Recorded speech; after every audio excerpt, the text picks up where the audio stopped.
আসসালামু আলাইকুম প্রিয় শিক্ষার্থীরা, সবাইকে স্বাগত জানাচ্ছি 10 মিনিট স্কুলের বিসিএস প্রিলি লাইভ কোর্সে। আজকে তোমাদের সাথে আমি আছি শরীফুল ইসলাম অভ্র।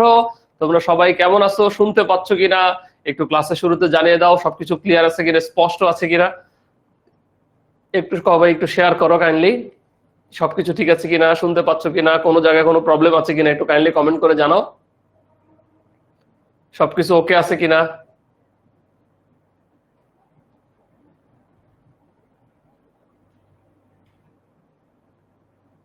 সবকিছু ওকে আছে কিনা, ঠিক আছে কিনা।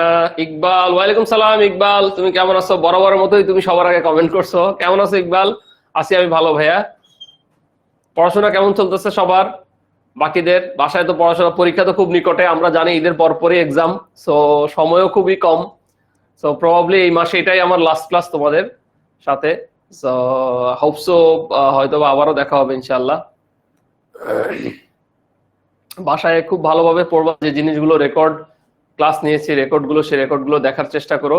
ইনশাআল্লাহ আশা করি এই জায়গা থেকে প্রশ্ন আসবে। নির্মল, তুমি কেমন আছো? ভাইয়া আদাব, আমি ভালো আছি। সো চলো সবাই শুরু করি আজকের ক্লাস। প্রিয় শিক্ষার্থীরা, আজকের ক্লাসে আমরা আলোচনা করব বাংলাদেশের জাতীয় অর্জনগুলো নিয়ে। বিখ্যাত ব্যক্তিবর্গ, গুরুত্বপূর্ণ স্থাপনা, পুরস্কার, গণমাধ্যম বা আন্তর্জাতিক অঙ্গনে বাংলাদেশ, এই জিনিসগুলো নিয়ে আজকের ক্লাসে আমরা আলোচনা করব। ক্লাসটাতে আমরা খুব ভালোভাবে চেষ্টা করব মোটামুটি বুঝে নেওয়ার জন্য, এবং আমাদের যেহেতু সামনে পরীক্ষা, আমাদের টার্গেট থাকবে ক্লাসের পড়া ক্লাসে কি হওয়ার জন্য, শেষ হওয়ার জন্য। প্রিয় শিক্ষার্থীরা, আমরা সবাই জানি বঙ্গবন্ধু স্যাটেলাইট 1 আমাদের গিয়েছে, স্যাটেলাইট 2 যাবে। লিস্ট ডেভেলপমেন্ট কান্ট্রিজ, যেটাকে বাংলায় বলে স্বল্পোন্নত দেশ, বাংলাদেশ সেখান থেকে উত্তরণের সুপারিশ পেয়েছে। এলডিসি কি, এলডিসির বৈশিষ্ট্য কি, এগুলো নিয়ে আমরা আলোচনা করব। পদ্মা সেতু মেট্রো রেল তো অলরেডি সারা দেশবাসী জানে যে এটার উপকার আসলে কোন লেভেলে গিয়েছে, সেটা আমরা বলবো। আমরা ভারতের সাথে সমুদ্র জয় করেছি, মায়ানমারের সাথে সমুদ্র জয় করেছি, এটার ইতিহাস বা বিষয়গুলো আমরা জানবো। বাংলাদেশের যতগুলো অর্জন আছে সেগুলো নিয়ে জানবো, এবং বরাবর মতোই বাংলাদেশের বিখ্যাত ব্যক্তিদের কীর্তি নিয়ে কি হবে, আলোচনা হবে। ঠিক আছে, ওকে ওকে। এরপরে আসো আমরা কিছু বাক মূল্যায়ন করি। হ্যাঁ ইকবাল, আজই আমার শেষ ক্লাস, আমার জন্য দোয়া করবেন অবশ্যই। ইকবাল, তোমার জন্য দোয়া করি, আমার জন্য তুমি দোয়া করো, সবাই দোয়া করো। সো ইকবালের শেষ ক্লাস কেন, কোর্স শেষ পর্যায়ে নাকি সেজন্য? প্রাক মূল্যায়নটা আমরা একটু দেখি। প্রিয় শিক্ষার্থীরা, বাংলাদেশ কত সালে ওআইসির সদস্য পদ লাভ করে? ওআইসি মানে হচ্ছে organisation of Islamic cooperation. OIC এর সদস্য পদ বাংলাদেশ কবে লাভ করে? 1973, 1974, 1975 এবং 1976 সালে। তো আমরা দেখি আসলে কবে সদস্য পদ লাভ করে। এটার উত্তর হলো 1974 সালে। এর পরের প্রশ্নটা আমরা দেখি, আমার দেখা নয়া চীন কে লিখেছেন? আমার দেখা নয়া চীন কে লিখেছেন? এটা নিয়ে আজকের স্লাইডে যথেষ্ট বিষয় আমরা রেখেছি। মাওলানা ভাসানী, আবুল ফজল, শহীদুল্লাহ কায়সার, শেখ মুজিবুর রহমান।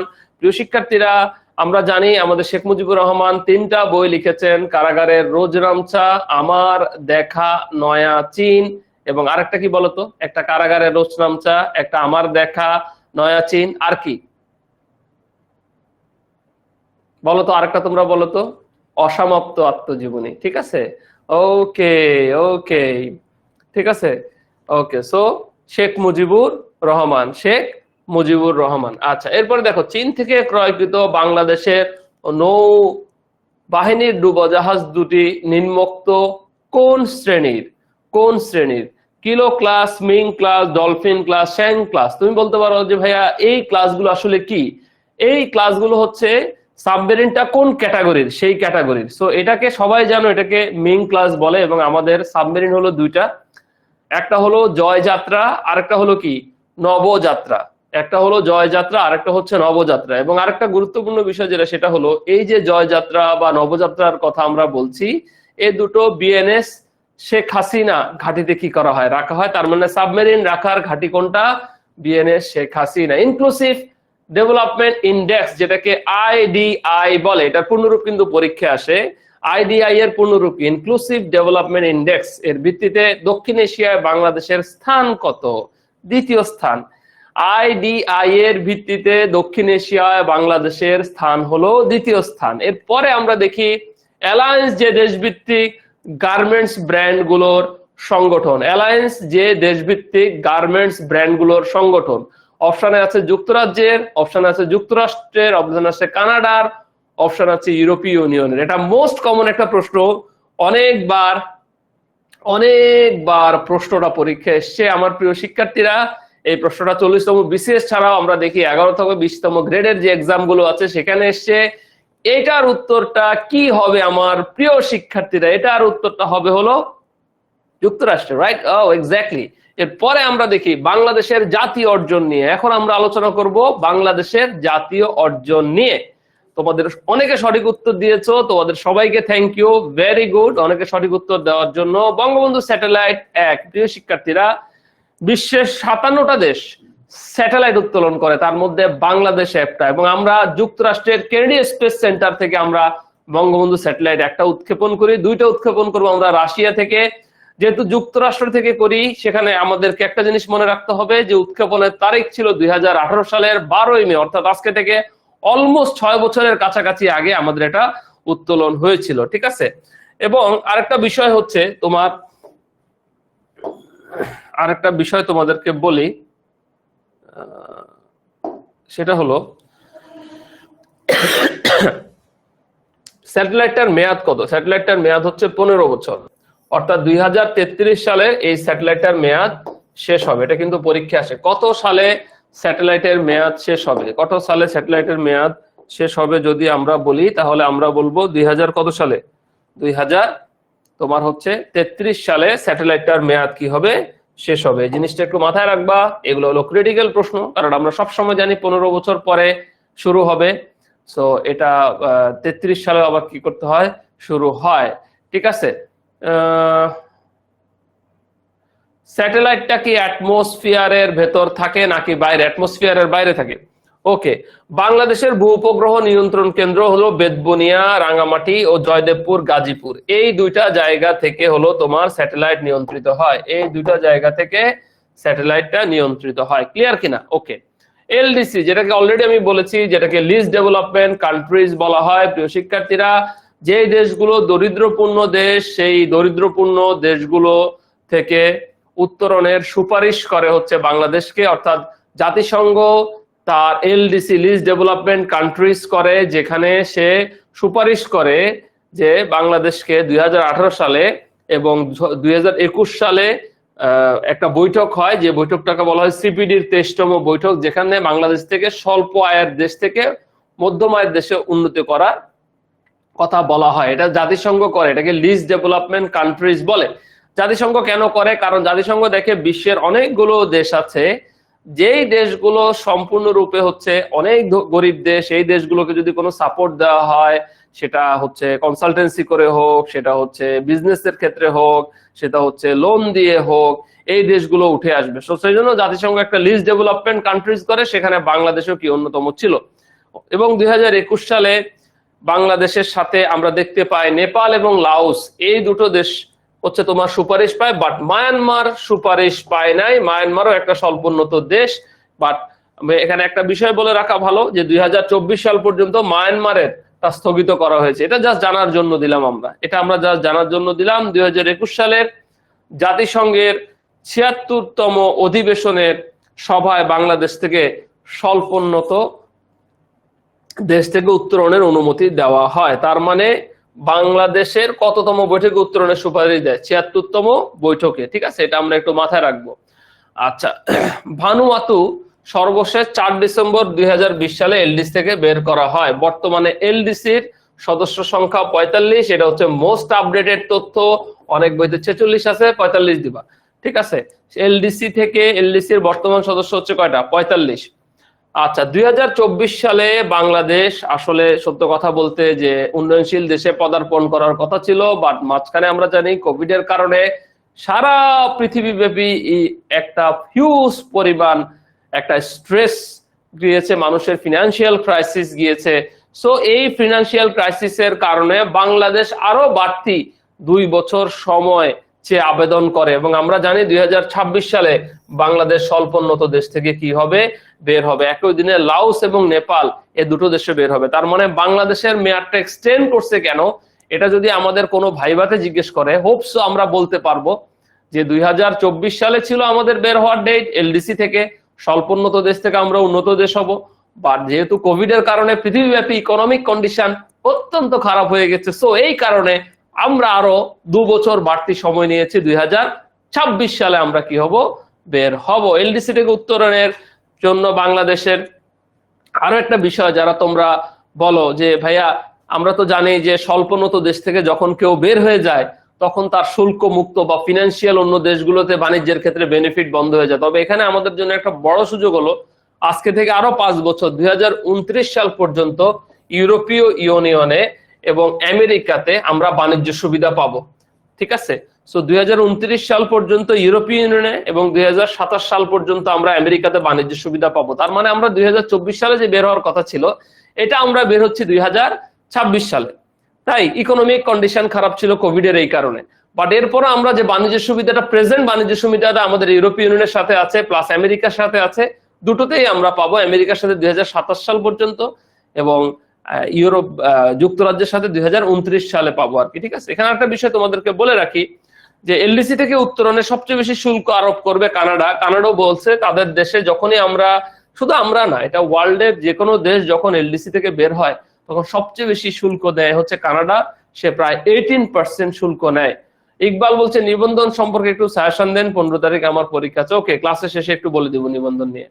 শতভাগ বিদ্যুতায়িত বাংলাদেশ। প্রিয় মাননীয় প্রধানমন্ত্রী, তোমরা একটা বিষয় আগে তোমাদেরকে বলি, আমাদের এখন 8ম প্রেক্ষিত পরিকল্পনা চলছে। এটার কথা অলরেডি আমি তোমাদেরকে বলেছি, 8ম প্রেক্ষিত পরিকল্পনার কথা অলরেডি তোমাদেরকে আমি আলোচনা করেছি, 8ম প্রেক্ষিত পরিকল্পনা। এবং এখানে আমি তোমাদেরকে অলরেডি বলেছি যে 2020 সাল থেকে 2025 সাল পর্যন্ত 8ম প্রেক্ষিত পরিকল্পনা হবে। সেখানে কিন্তু অলরেডি স্পষ্টভাবে বলা আছে যে বাংলাদেশ এই 5 বছর যে 8ম প্রেক্ষিত পরিকল্পনা, এর মধ্যে আমাদের 30,000 মেগাওয়াট বিদ্যুতের পরিমাণ বাড়বে। সো মাননীয় প্রধানমন্ত্রী এটা 21শে মার্চ 2022 দেশের বৃহত্তম পায়রা তাপবিদ্যুৎ কেন্দ্র উৎপাদনের পরে উনি ঘোষণা দিয়ে দেন যে শতভাগ বিদ্যুতের আওতায় আমাদের মানুষজন চলে এসছে। শতভাগ বিদ্যুৎ মানে হলো অলমোস্ট সবাই বিদ্যুতের আওতায় চলে এসছে। এখন আমাদের এনশিওর করতে হবে যাতে লোডশেডিং না হয়। সো সেজন্য 8ম পঞ্চবার্ষিকী পরিকল্পনায় ছিল যে আমরা এটার মেয়াদ আমরা 30,000 মেগাওয়াট বিদ্যুতের পরিমাণ বাড়াবো। এখন অনেকে বলতে পারো ভাই আরো 2-1টা পয়েন্ট বলেন, 8ম পঞ্চবার্ষিকী পরিকল্পনায় আর কি কি আছে? আছে তো ভাই, 8ম পঞ্চবার্ষিকী পরিকল্পনায় আছে তোমাকে প্রত্যেকটা শিশুকে স্কুলে পাঠানোর নিশ্চয়তা বিধান করবে সরকার আমাদের সবার জন্য, অর্থাৎ যার যে বাচ্চা আছে তারা অ্যাটলিস্ট প্রাইমারি স্কুলে যাবে। 8% করে প্রবৃদ্ধির পরিমাণ কি হবে, বৃদ্ধি পাবে পার ইয়ার। এগুলো কিন্তু সরকারের একটা পরিকল্পনা, 8ম পঞ্চবার্ষিকী পরিকল্পনা। ঠিক আছে, আচ্ছা মনে রাখবা একমাত্র সাউথ এশিয়ার মধ্যে বাংলাদেশই একটা কান্ট্রি যে কান্ট্রিটা শতভাগ বিদ্যুতের আওতায় আসছে। তার মানে দক্ষিণ এশিয়ার কোন দেশ শতভাগ বিদ্যুতের আওতায় এসছে বললে আমরা অবশ্যই অবশ্যই বলবো হলো বাংলাদেশ। ক্লিয়ার কিনা? ওকে, আচ্ছা আরেকটা জিনিস বলি, আমরা 2009 সালে 40 বছরের আমাদের বিদ্যুতের যে প্ল্যান হবে সেটা নিয়ে কিন্তু আমরা একটা পরিকল্পনা করেছিলাম। ঠিক আছে, এবং আরেকটা জিনিস আমরা জানি যে 2016 সালে শেখ হাসিনা একটা ক্র্যাশ প্রোগ্রাম করেছিলেন মাননীয় প্রধানমন্ত্রী। উনি বলেছিলেন যে প্রত্যেক ঘরে ঘরে উনি বিদ্যুৎ প্রকল্প আনবেন এবং সেটা নিয়ে উনি কাজ করে কিন্তু দেখো উনি লাস্ট বলে দিয়েছেন যে শতভাগ পায়রা বিদ্যুৎ কেন্দ্র উৎপাদনের মধ্য দিয়ে বলেছে যে দেশে শতভাগ বিদ্যুতায়িত এলাকা এখন। ঠিক আছে, সো এই জিনিসটা আমরা একটু মাথায় রাখবো আর কি। হ্যাঁ, ওকে, অর্থাৎ দেশের শতভাগ এখন বিদ্যুতের আওতায়। প্রিয় শিক্ষার্থীরা, আমরা জানি আমাদের 29টি গ্যাস ক্ষেত্র আবিষ্কার হয়েছে এবং সর্বশেষ যে গ্যাস ক্ষেত্র আবিষ্কার হয়েছে সেটা আমরা বলি ইলিশা 1 গ্যাস ক্ষেত্র। এটা হলো ভোলাতে। সো দেশে কয়টা গ্যাস ক্ষেত্র আছে? 29টা। ইলিশা 1 ভোলা হচ্ছে গ্যাস ক্ষেত্র। আমার প্রিয় শিক্ষার্থীরা, বঙ্গোপসাগরেও আমরা গ্যাসের সন্ধান পাই। পুরো দেশটাকে 47টা ব্লকে ভাগ করা হয়েছিল, তার মধ্যে বঙ্গোপসাগরে আমরা জানি 16 নং এবং 17 নং ব্লকে সাঙ্গু এবং কুতুবদিয়াতে আমরা জানি আমাদের গ্যাসের সন্ধান পাওয়া গেছে। দেশের প্রথম গ্যাসের সন্ধান পাওয়া যায় 1955 সালে সিলেটের হরিপুরে। তার ঠিক 2 বছর পরে 1957 সালে এসে গ্যাস উত্তোলন করা কি হয়, শুরু হয়। ক্লিয়ার কিনা? এবং এখন পর্যন্ত আমাদের দেশে 29টা গ্যাস ক্ষেত্র আছে। ঠিক আছে, এই জিনিসটা আমরা একটু মাথায় রাখবো। এবং সবাই জানি আমরা গ্যাসের প্রধান উপাদান হচ্ছে মিথেন। গ্যাস বেশি ব্যবহৃত হয় বিদ্যুৎ উৎপাদনে। গ্যাসের চুলা জ্বালায় রাখার জন্য, শুধুমাত্র গ্যাসের চুলা জ্বালায় রাখার জন্য 6% গ্যাস আমাদের প্রতি বছর কি হয়, নষ্ট হয়। ক্লিয়ার কিনা? ওকে, এরপরে আমরা দেখি ভারতের সাথে ছিটমহল বিনিময়। অনেকে প্রশ্ন করতে পারো যে ভাইয়া ছিটমহল জিনিসটা কি? প্রিয় শিক্ষার্থীরা, কোন দেশের ভূমি যখন তার ভেতরে চলে আসে তাকে ছিটমহল বলে। ধরো তোমার বাড়িতে বা তোমার গ্রামে তোমার একটা রিলেটিভ, আত্মীয় স্বজন হতে পারে, মামা হতে পারে, চাচা হতে পারে, কারোর সাথে জমি জমা নিয়ে বিরোধটা কোন দিকে দেখা দেয়? এক হতে পারে সে তোমার জায়গা পুরোটা দখল করে নিয়েছে, অথবা তুমি বলছো যে না আপনার ওই অংশ থেকে কিছু অংশ আমি পাবো। হ্যাঁ, এগুলাই আসলে ছিটমহল। অনেক সময় মানচিত্র আঁকার সময়, অনেক সময় কোনো দেশ যখন স্বাধীন হয় বা বিভক্ত হয় তখন এরকম কিছু ভুল হয়, ম্যাপের ভুলের কারণে এক দেশের ভূমি আরেক দেশের মধ্যে চলে যায়। সো এই কারণে ওই এক দেশের ভূমি আরেক দেশে ইচ্ছাকৃত হোক আর অনিচ্ছাকৃত ভাবে হোক চলে যাওয়াটাকে কি বলা হয়? ছিটমহল বলে। 2005 সালের 31 জুলাই মধ্যরাতে আমরা ছিটমহল বিনিময় কার্যকর করি। প্রিয় শিক্ষার্থীরা, আমাদের ভেতরে ভারতের 111টা ছিটমহল ছিল আর ভারতের ভিতরে ছিল 51টা। সো চুক্তি অনুযায়ী বাংলাদেশ 111টা ছিটমহল পেয়েছে এবং ভারত 51টা ছিটমহল পেয়েছে। আমরা 17,160 একর জমি পাই আর ওরা 7,110 একর জমি পায়। ঠিক আছে, ক্লিয়ার? এবং একটা বিষয় তোমাদেরকে বলি যে বাংলাদেশের মধ্যে থাকা ভারতের যে 111টা ছিটমহল সেটা বাংলাদেশের অন্তর্ভুক্ত হয়ে গেছে, আর ভারতের মধ্যে বাংলাদেশের যে একটা 51টা ছিটমহল ছিল সেটা ভারতের হয়ে গেছে। অর্থাৎ আমরা চুক্তি করে বলছি ঠিক আছে, জায়গাগুলো তোমাদের, ওই জায়গাগুলো আমাদের। Problem solve. ছিটমহল নিয়ে বিশ্বের বহু জায়গায় প্রচুর পরিমাণে প্রবলেম ছিল এবং এই প্রবলেমগুলো আমরা সলভ করে ফেলছি। এটা শুধুমাত্র একটা ভালো রিলেশন থাকার জন্য আমাদের এই জিনিসটা হয়েছে। এটা আমাদের জন্য অনেক বড় একটা অর্জন। ক্লিয়ার কিনা? ওকে, মাকসুদা বলছে আসসালামু আলাইকুম স্যার। ওয়ালাইকুম সালাম। মাকসুদা কেমন আছো? আমাদের 2টা সাবমেরিন কেবল আছে, আমরা 3য় সাবমেরিন কেবলে সংযুক্ত হওয়ার পরিকল্পনা নিয়েছি। এর অন্যতম প্রধানতম কারণ হলো যে এই সাবমেরিন কেবলটা যখনই আমাদের সংযুক্ত হবে, মানে এটাকে কি বলি, সংযুক্ত হয়েছে, 3য় সাবমেরিন কেবলটা আমাদের সংযুক্ত হওয়ার পরিকল্পনা নিয়েছি, বাট এটা চালু হতে হবে আমাদের। সো এই সংযুক্ত হওয়াটা আমরা 2021 সালে মানে তার ফেলে আমরা সংযুক্ত হয়ে গেছি, বাট 2024 সালে 3য় সাবমেরিন কেবলটা চালু হবে। ধারণা করা হচ্ছে এই সাবমেরিন কেবলটা যখন চালু হবে তখন আমাদের দেশে ইন্টারনেটের স্পিড, তোমরা যে ক্লাস করতেছো এই স্পিড গুলো অনেক কি হবে, বৃদ্ধি পাবে। 5Gর যুগে, 5G তো বুঝো ভাই, ইন্টারনেটের যুগ, ফার্স্ট হওয়ার জন্য 5G সেবা সরকার চালু করে। এখান থেকে একটা জিনিসই দরকার, প্রথম 5G সেবা চালু করে কে? প্রথম 5G সেবা চালু করে রাষ্ট্রীয় অপারেটর টেলিটক। এটাই আমরা মাথায় রাখবো, রাষ্ট্রীয় অপারেটর টেলিটক প্রথম 5G কি করে, চালু করে। হ্যাঁ, টেলিটক তো একটু লসে আছে। আমরা কিছুদিন আগে শুনলাম যে টেলিটককে বেসরকারীকরণ করে দেওয়ার একটা চিন্তা ভাবনা সরকার করছে, সেই সাথে বিটিসিএল কেও। দেখা যাক সরকার কি সিদ্ধান্ত নেয়। এবং আমাদের মাননীয় মন্ত্রী জুনায়েদ হাসান পলক সাহেব, উনি ওদেরকে ইকোনমিক্যালি সলভেন্ট হওয়ার জন্য, সরকারকে প্রফিট দেওয়ার জন্য, লস না করে সেটা করতে উনি বলেছেন এবং এটা উনি একটা সময় বেঁধে দিয়েছেন এই জুলাই 2024-এর মধ্যে। আচ্ছা, 7ই মার্চের যে ভাষণ সেটা আমরা দেখতে পাই যে আমাদের সংবিধানের যে 7টা তফসিল আছে সেই 7টা তফসিলের মধ্যে 5ম তফসিল হচ্ছে 7ই মার্চের তফসিল, যেটা ইউনেস্কো 7ই মার্চের তফসিলকে কি দেয়, স্বীকৃতি দেয় ডকুমেন্টারি হেরিটেজ হিসেবে। ঠিক আছে, এই প্রশ্নটা আজকেও আসবে এমসিকিউতে।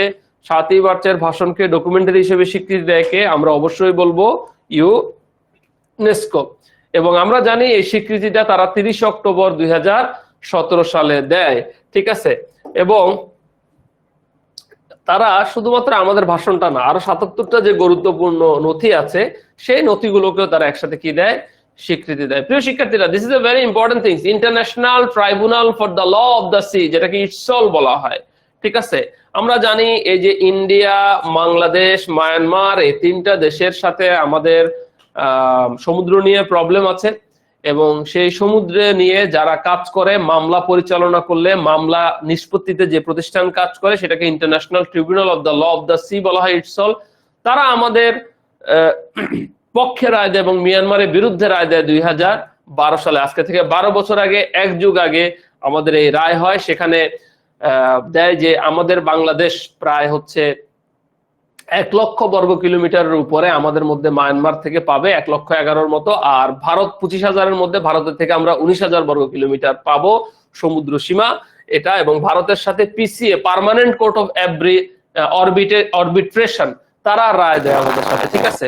এবং আমরা জানি বাংলাদেশের রাজনৈতিক সমুদ্র সীমা হচ্ছে 12 নটিক্যাল মাইল, অর্থনৈতিক সমুদ্র সীমা হচ্ছে 200 নটিক্যাল মাইল, অর্থনৈতিক সমুদ্র সীমা হচ্ছে 200 নটিক্যাল মাইল, এবং মহিষোপান হচ্ছে 354 নটিক্যাল মাইল, ঠিক আছে। মহিষোপান মানে যতদূর যাবা শুধু পানি পানি আর পানি পাবা, কোনো কুলের দেখা পাবা না, এটাকে মহিষোপান বলে।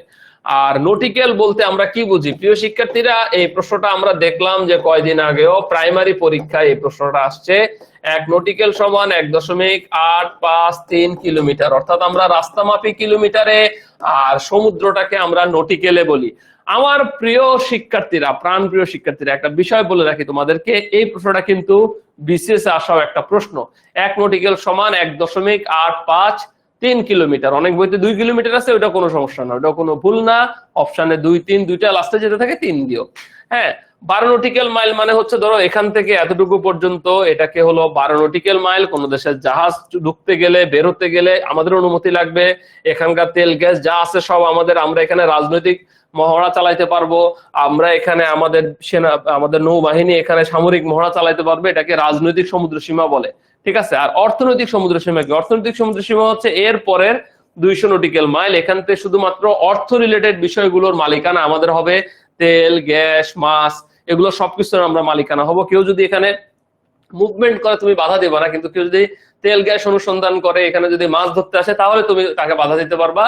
এটাকে অর্থনৈতিক সমুদ্র সীমা বলে। আর বাকিটা হচ্ছে এর পরের অংশটা হচ্ছে মহিষোপান অঞ্চল, এর পরেটা হচ্ছে মহিষোপান অঞ্চল। ফারজানা, কোনো সমস্যা নাই, 1.852 কিলোমিটার বললেও সঠিক, 1.853 কিলোমিটার বললেও সঠিক, এখানে কোনো ভুল নাই। 2 আর 3 এর দশমিকের পরে এখানে খুব একটা অসুবিধা নেই। অনেক বইতে 2 থাকে, অনেক বইতে 3 থাকে, 2, 3 দুইটা থাকলে 3 দিও, ঠিক আছে, এটা তো কোনো একটা অসুবিধা নেই। এবার আসো পদ্মা সেতু। ভাই এটা বলে শেষ করা যাবে না, আমরা সবাই জানি 41টা স্পেনের, স্প্যান মানে হচ্ছে 41টা পিলারের যে পদ্মা সেতু, সেই পদ্মা সেতু আমরা আমাদেরকে সিভিয়ার লেভেলের একটা উপকার করেছে, যার দৈর্ঘ্য হচ্ছে 6.15 কিলোমিটার, যেটা তোমার হচ্ছে পদ্মা বহুমুখী সেতু নামে পরিচিত। এবং আমরা জানি যে এই পদ্মা সেতুর স্প্যান সংখ্যা হচ্ছে 41টা, আর পিলার সংখ্যা হচ্ছে কয়টা? 42টা। দক্ষিণাঞ্চলের প্রায় 21টা জেলাকে এই পদ্মা সেতু কি করেছে? সংযুক্ত করেছে। এটা আমাদের অনেক জন্য মেট্রো রেলের উপকারিতা, মাত্র ঢাকা শহর মেট্রো রেলের উপকারিতা পাওয়া শুরু করেছে। MRT6 চালু হয়েছে, MRT5 হবে, 4 হবে, 3 হবে, 2 হবে, 1 হবে। পুরা ঢাকা শহর যখন মেট্রোর আওতায় আসবে, তখন দেখবা যে মেট্রো রেল প্রকল্প কত ভালো একটা দিকে চলে যায়। এবং আমরা সবাই জানি এই প্রকল্পটাকে Dhaka mass rapid transit development project বলতেছে। Dhaka mass rapid transit development project. ওয়ার্ল্ডের সব জায়গায় মেট্রো রেল দেশকে অনেক বড় একটা ভূমিকায় নিয়ে যায়, যে সমস্ত দেশগুলোর মেট্রো রেল আছে। বাংলাদেশ পৃথিবীর 60তম দেশ যার মধ্যে কি আছে? মেট্রো রেল আছে, প্রিয় শিক্ষার্থীরা। এবং আমরা সবাই জানি সরকারের পরিকল্পনা অনুযায়ী ঢাকার আশেপাশে প্রায় 131 কিলোমিটার এলাকা মেট্রো রেল দিয়ে সরকার কি করবে? কভার করবে। MRT6 কেন লিখেছি এখনো শেষ হয়নি? কারণ আমরা মানি মাত্র মতিঝিল পর্যন্ত MRT6 গেছে, এটা কমলাপুর পর্যন্ত গেলে MRT যে শেষ হবে, ঠিক আছে। আচ্ছা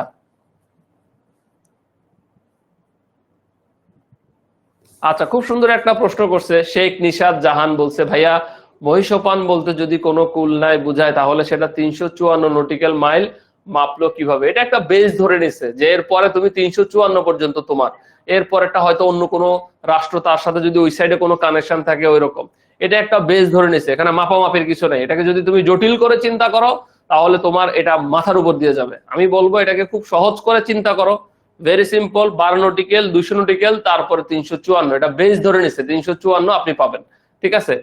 এটা বেস ধরে নিছে রেশিও করে।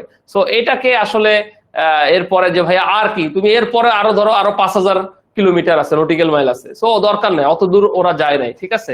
কারণ 12 নটিক্যালই তো অনেক বড়, 200 তো আরো বড়, 354 তো আরো বড়, সো হিউজ, ঠিক আছে। আচ্ছা, বিশ্ব ঐতিহ্যের তালিকায় বাংলাদেশ, আমরা জানি ঐতিহ্য হচ্ছে সোমপুর বিহার, পাহাড়পুর নওগাঁতে এটা অবস্থিত। 1985 সালে এটা করা হয়। এটা বাংলাদেশের অন্যতম একটা প্রাচীন বিহার। এই 60 গম্বুজ মসজিদ আমি গিয়েছি, যার গম্বুজ সংখ্যা আসলে 81টা। 60 গম্বুজ বলে, বাট এটার পিলার সংখ্যা হচ্ছে 60টা, বাট গম্বুজ সংখ্যা কয়টা? 81টা। এটা পরীক্ষায় অনেকবার আসছে। 77টা বড় গম্বুজ, 4টা হলো ছোট গম্বুজ, টোটাল গম্বুজ সংখ্যা হচ্ছে 81টা, যেটা 1985 সালে স্বীকৃতি বা একটা বাঘের ছবি দিয়ে দিচ্ছি। সামনাসামনি বাঘ দেখছো কেউ কখনো চিড়িয়াখানা ছাড়া? চিড়িয়াখানা ছাড়া কেউ কি বাঘ দেখছো কখনো? তোমার হচ্ছে সুন্দরবনে গিয়ে আমার এক ছোট ভাই, সে ছবি পাঠাইছে, সে সামনাসামনি 3টা বাঘ দেখছে একসাথে, পানি খেতে আসছে একেবারে জাহাজ থেকে। এটা রেয়ার, মানে সে আমাকে দেখেছে, আমি এবং ভিডিও পাঠাইছে আমাকে, আমার দেখে খুব ভালো লাগছে আর কি। বিশ্ব ঐতিহ্যের অংশ হলো সুন্দরবন। আমরা সবাই জানি সুন্দরবনকে টাইডান বনভূমি বলা হয়, বা বিশ্বের সবচাইতে বড় বনভূমির, ম্যানগ্রোভ বনভূমির একটা হচ্ছে সুন্দরবন, যার 62% বাংলাদেশের মধ্যে পড়েছে, আর বাকি 38% ইন্ডিয়ার মধ্যে পড়েছে। এবং সুন্দরবন বাংলাদেশের 5টা জেলাকে স্পর্শ করেছে। খুলনা, বাগেরহাট, সাতক্ষীরা, এই 3টা জেলায় হচ্ছে সুন্দরবন বেশি। পটুয়াখালী এবং বরগুনায় মাত্র 95 বর্গ কিলোমিটার পড়েছে। সো এটাকে 1997 সালে বিশ্ব ঐতিহ্যের অংশ হিসেবে কি করে ঘোষণা করেছে। ও আমাদের ফারজানা বলছে, দেখেছি ভাইয়া, ভেরি গুড, ফারজানা দেখছে, এক্সিলেন্ট। কোথায় দেখছো ফারজানা? ওকে, এভারেস্ট বাংলাদেশ, ভাই এটা আর কয়বার বলবো, সবাই জানে। মুসা ইব্রাহিম 2010 সালে উনি সর্বপ্রথম এভারেস্ট জয় করেন। হ্যাঁ, এবং আমরা সবাই জানি 2বার বাংলাদেশের হয়ে 2বার এভারেস্টে চূড় হয়ে গেছে হচ্ছে এম এ মোহিত। তার মানে এভারেস্ট জয় করে মুসা ইব্রাহিম 2010 সালে, এরপরে এম এ মোহিত করেছেন 2বার। এবং আরো একটা বিষয় বলি, নারী হিসেবে নিশাত মজুমদার, তিনি আবার মুসা ইব্রাহিমের 2 বছর পরে, মুসা ইব্রাহিম 2010 সালে করেছে, তিনি 2012 সালে উনি সর্বপ্রথম এভারেস্ট জয় করেন। তাহলে প্রশ্ন কিভাবে হতে পারে? প্রশ্ন হতে পারে, প্রথম এভারেস্ট বিজয়ী নারীর নাম কি? আমরা বলবো নিশাত মজুমদার। কোন ব্যক্তি 2বার এভারেস্ট বিজয় করেছেন? আমরা বলবো এম এ মোহিত। যদি প্রশ্ন করে প্রথম এভারেস্ট বিজয়ী কি, তাহলে তো এটা সবাই পারবে, সবাই জানে, এটা হলো মুসা ইব্রাহিম। কি বলছে আমাদের দেখি ফারজানা? স্যার আমার বাসা সাতক্ষীরাতে, সুন্দরবনে। এই দেখেছে, ও মাই গড, তাহলে তো তুমি খুব ভালো মধু খাও ফারজানা। আচ্ছা, ও জিহান অলরেডি বলে ফেলছে, ভাইয়া সুন্দরবনে মধু কোন দেশের জিআই পণ্য? বাংলাদেশে নাকি ভারত? ভারতের রে, ভারত আমাদের আগে নিয়ে নিচ্ছে, কারণ ভারত ওদের ওইখানেও পড়ছে, সুন্দরবন ওদের ওইখানেও পড়ছে, আমাদের এখানেও পড়ছে। সো ভৌগোলিক ভাবে যেহেতু পড়ছে, ওরা আগে অ্যাপ্লাই করছে, ওরা পেয়ে গেছে, আমরা করলে আমরা পেয়ে যেতাম। ঠিক আছে, এইবার আসো সামরিক ক্ষেত্রে অর্জন। এটা একটু পড়ে দেখো, আমি অলরেডি তোমাদেরকে এটা পড়াইছি, আমি তোমাদেরকে এখানে পড়াইছি, যেখানে আমি বলেছি যে বিএনএস জয় যাত্রা এবং বিএনএস নবযাত্রা বাংলাদেশের নৌবাহিনীর ঘাঁটি এবং প্রথম সাবমেরিন ঘাঁটি নির্মাণ হয়ে গেছে। এখনো কিছু কাজ এক্সপানশনের বা আরো সুন্দর কাজ চলতেছে বিএনএস শেখ হাসিনা, বাট এখন নির্মাণ হয়ে গেছে বলতে পারো তুমি, বাট আরো কিছু কাজ চলতেছে আর কি ডেভেলপমেন্টের। ঠিক আছে, ইয়াস নির্মল, নিশাত মজুমদার সামিটও জয় করছেন। এবার সব বাংলাদেশের বিখ্যাত ব্যক্তিবর্গ, ভাই সবার আগে বঙ্গবন্ধু শেখ মুজিবুর রহমানের কথা বলতে হয়, যিনি জাতিসংঘের 29তম অধিবেশনে সর্বপ্রথম বাংলায় ভাষণ প্রদান করেন, যিনি বলেছিল পাকিস্তানকে যে আমি ন্যাম সম্মেলনে তখনই যোগদান করব যখন তুমি এবং তোমার দোসর রাষ্ট্র ইরান, তোমার বন্ধু রাষ্ট্র ইরান আমাদের বাংলাদেশকে স্বীকৃতি দিবে, তখনই আমি পাকিস্তানে কি করব, তোমার দেশে ভ্রমণ করে ন্যাম সম্মেলনে যোগদান করব। এই পাকিস্তান কমনওয়েলথ ত্যাগ করেছিল, আমরা কমনওয়েলথের সদস্য হয়েছিলাম বলে এত ক্ষোভ তাদের বিরুদ্ধে। সর্বকালের শ্রেষ্ঠ বাঙালি বলা হয় আমাদের বঙ্গবন্ধু শেখ মুজিবুর রহমানকে। অলরেডি ক্লাসের শুরুতে বলেছি, আমাদের প্রিয় বঙ্গবন্ধুর 3টি বই, কারাগারের রোজনামচা, আমার দেখা নয়া চীন, অসমাপ্ত আত্মজীবনী, 3টি বই ওনার লেখা। এই বইগুলো পড়ে দেখো, খুব সুন্দর করে উপলব্ধি করতে পারবে যে বঙ্গবন্ধু দেশটার জন্য কি করেছে, ওনার দেখা বই। হ্যাঁ, আচ্ছা, অনেকে বলে যে ভাইয়া আমার দেখা নয়া চীন কি? বঙ্গবন্ধু যখন চীনে ভ্রমণ করেন তখন ওই চীনের মাও সেতুং এর নেতৃত্বাধীন সরকারের যে ডেভেলপমেন্ট বা যে বিষয়টা, সেই জিনিসগুলো এখানে উনি তুলে ধরেছেন। সো এটাকে এই জন্য আমার দেখা নয়া চীন বলা হয়। শিক্ষার্থীরা, এরপরে আমরা শেরে বাংলাকে ফজলকে বলবো। এই না, ওনাকে নিয়ে আমরা সবাই জানি, ওনাকে হক সাহেবও বলে, সবচেয়ে বেশি প্রচলিত হলো বাংলার বাঘ বলে। 1954 সালের যে যুক্তফ্রন্ট নির্বাচন হয়, সেখানে 5টা রাজনৈতিক দল অংশগ্রহণ করে, আওয়ামী মুসলিম লীগ, কৃষক শ্রমিক জনতা লীগ, বামপন্থী গণতন্ত্রী দল, নেজাম ইসলামী পার্টি, খেলাফতে রব্বানী পার্টি। পড়াইছিলাম না লাস্ট ক্লাসে? সেখানে বঙ্গবন্ধু শেখ মুজিবুর রহমান তিনি 1954 শেরে বাংলা একে ফজলুল হক তিনি 1954 সালে সেই যুক্ত ফ্রন্ট নির্বাচনের জিতে মুখ্যমন্ত্রী নির্বাচিত হন। তোমরা জানো যে মাত্র 56 দিন সেই মন্ত্রী সভা সেই সরকারে ছিলাম আমরা, আমাদেরকে বের করে দেওয়া হয়। বঙ্গবন্ধু সেখানে কৃষি ও সমবায় মন্ত্রী ছিলেন। এই ভদ্রলোক 1940 সালে 23শে মার্চ ঐতিহাসিক লাহোর প্রস্তাবটা উত্থাপন করেন। 3 নেতার মাজারে তার সমাধি অবস্থিত। ঠিক আছে, একবার পড়ে দেখি আমরা।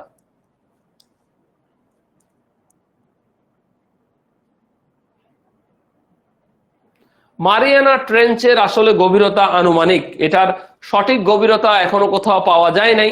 বিভিন্ন বইতে বিভিন্ন বিষয় বলে থাকে, বাট এখন পর্যন্ত মারিয়ানা ট্রেঞ্চের বিষয়টা হচ্ছে এখনো এটা ডিসক্লোজ করে না আসলে এটা কত গভীরতম জায়গা। মারিয়ানা ট্রেঞ্চ হচ্ছে পৃথিবীর সবচেয়ে গভীর জায়গা। এই পৃথিবীর সবচাইতে গভীর জায়গা মারিয়ানা ট্রেঞ্চ, এটা হলো তোমার প্রশান্ত মহাসাগরে অবস্থিত। কোথায় অবস্থিত? প্রশান্ত মহাসাগরে অবস্থিত।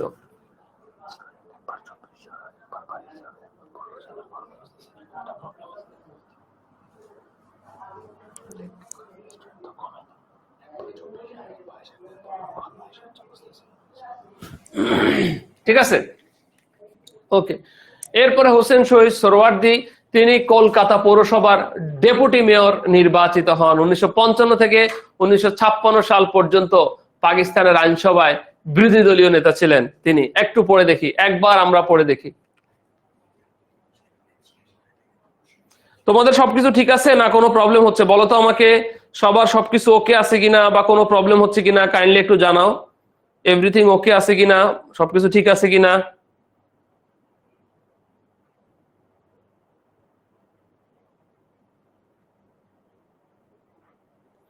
সবকিছু ঠিক আছে কিনা, ওকে আছে কিনা একটু জানাও।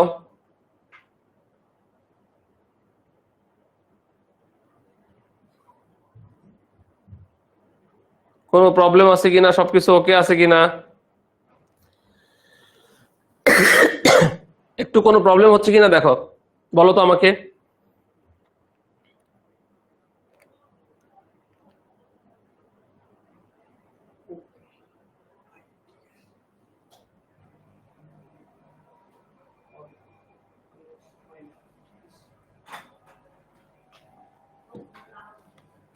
ওকে আছে লিখছে ওরা? দেখা যাচ্ছে না তো কমেন্ট, দেখো তো।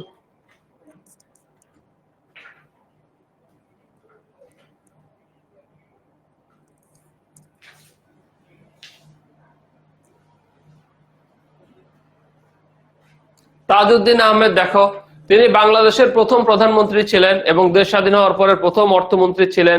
তিনি সর্বপ্রথম বাংলাদেশের তোমার হচ্ছে বাজেট পেশ করেন। আমরা জানি বঙ্গবন্ধু হত্যার পরে 1975 সালের 23 নভেম্বর কারাগারে তাকে নির্মম ভাবে হত্যা করা হয়, ওনাকে সহ আমাদের জাতীয় 4 নেতাকে।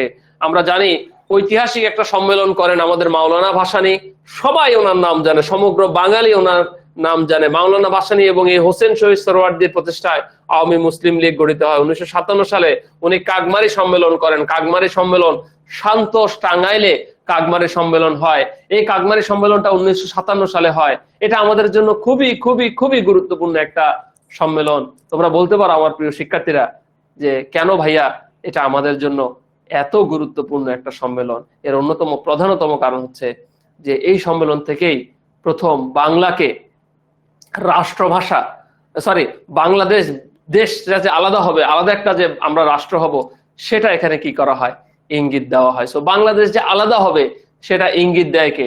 মাওলানা আব্দুল হামিদ খান ভাসানী। আমরা দেখতে পাই 1976 সালের 16 মে মাওলানা ভাসানীর নেতৃত্বে ঐতিহাসিক লং মার্চ পরিচালিত হয়। ঠিক আছে, এবার আসলে বাংলাদেশের স্থাপনা, পুরস্কার ও সম্মাননাগুলো নিয়ে আমরা একটু জানি। প্রিয় শিক্ষার্থীরা, আমরা বাংলাদেশ পল্লী উন্নয়ন একাডেমি বার্ড, এটা আমরা সবাই জানি, এটা কুমিল্লায় অবস্থিত। আমরা বাংলা একাডেমি যাকে বলা হয় বর্ধমান হাউস, আমার প্রিয় শিক্ষার্থীরা এই বর্ধমান হাউস যেটা, সেটা হচ্ছে বাংলা একাডেমি 1955 সালে বা বর্ধমান হাউস 1955 সালের প্রতিষ্ঠা লাভ করে। সবচাইতে বড় ব্যাপার যেটা, সেটা হলো যে আমাদের যে ভাষা আন্দোলনের ফলে যে সংগঠনটা হয় সেটাকে আমরা বাংলা একাডেমি বলে থাকি। আন্তর্জাতিক মাতৃভাষা ইনস্টিটিউট ঢাকার আগারগাঁওতে আছে। মাননীয় প্রধানমন্ত্রী শেখ হাসিনা 2001 সালে এটা উত্থাপন করেন।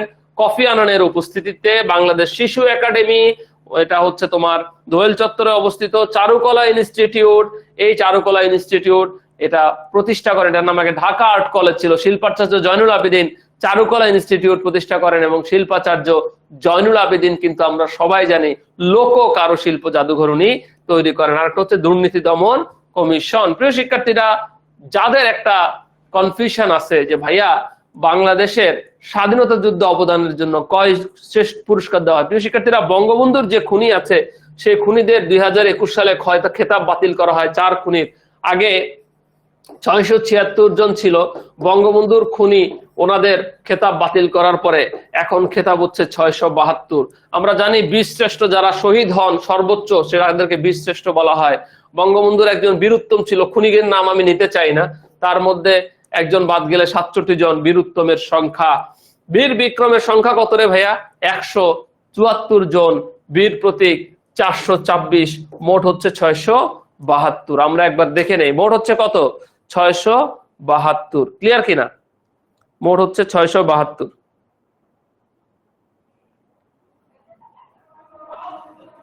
একবার আমরা দেখে নেই। ফারজানা, ইকো ইউজ করেও সঠিকভাবে গভীরতা পাওয়া যাচ্ছে না। তোমরা দয়া করে মারিয়ানা ট্রেঞ্চের গভীরতার কথা চিন্তা না করে ক্লাসে থাকো, এটা আমার মনে হয় বেস্ট হবে। কারণ হলো মারিয়ানা ট্রেঞ্চের গভীরতা পৃথিবীর কেউ এখন পর্যন্ত ঠিকভাবে মানতে পারে নাই। এক একজন যায়, এক একজন ইকো ঠিক করে এক একটা বলে। সো আমরা ওইটা নিয়ে না যাই, আমরা আমাদের এটাতে থাকি, এটা আমাদের জন্য সবচেয়ে ইম্পর্টেন্ট। ঠিক আছে? আচ্ছা,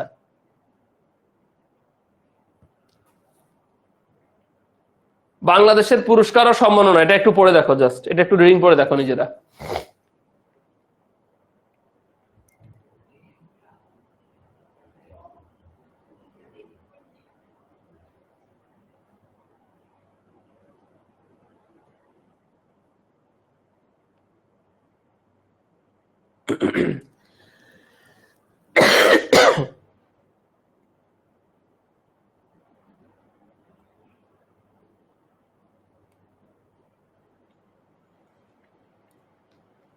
ওকে, এরপরে দেখো আমাদের গুরুত্বপূর্ণ প্রতিষ্ঠান ও স্থাপনা, এগুলো পরীক্ষা আসে। যেমন জাতীয় সংসদ ভবন, লুই আই কান স্থপতি, শেরে বাংলা নগরে অবস্থিত। 215 একর জমির উপরে জাতীয় সংসদ প্রতিষ্ঠিত, যার আসন সংখ্যা হচ্ছে 350টা।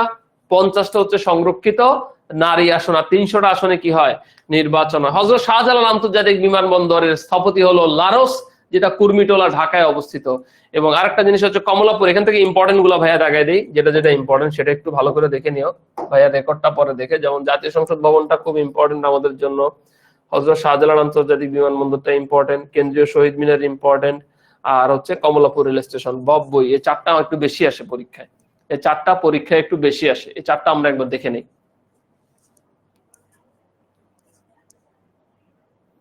বীর বিক্রম 174, বীর প্রতীক 426। আল্লাহর রাস্তে আমি যা দিচ্ছি সেটাই দেখো, বাকিগুলো তোমরা দেখো না, দয়া করে আমার গুলাই দেখো। এখন তোমরা নিজেরা অন্য কোনো বই থেকে দেখো না। আমাদের টোটাল খেতাব প্রাপ্ত হচ্ছে 672।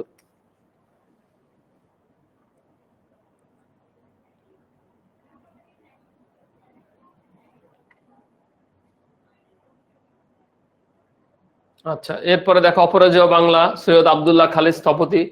হ্যাঁ, কলা ভবন ঢাকা বিশ্ববিদ্যালয়, এটা আমরা মাথায় রাখবো। বাংলাদেশ বেটার, এটাকে রেডিও বাংলাদেশ বলে। ঢাকার আগারগাঁওতে রেডিও বাংলাদেশের সদর দপ্তর। কোথায়? ঢাকার আগারগাঁওতে। বাংলাদেশ বেটারের সদর দপ্তর ঢাকার আগারগাঁওতে, এটা পরীক্ষায় আসে। বাংলাদেশ টেলিভিশনের সদর দপ্তর ওটা হচ্ছে তোমার রামপুরাতে।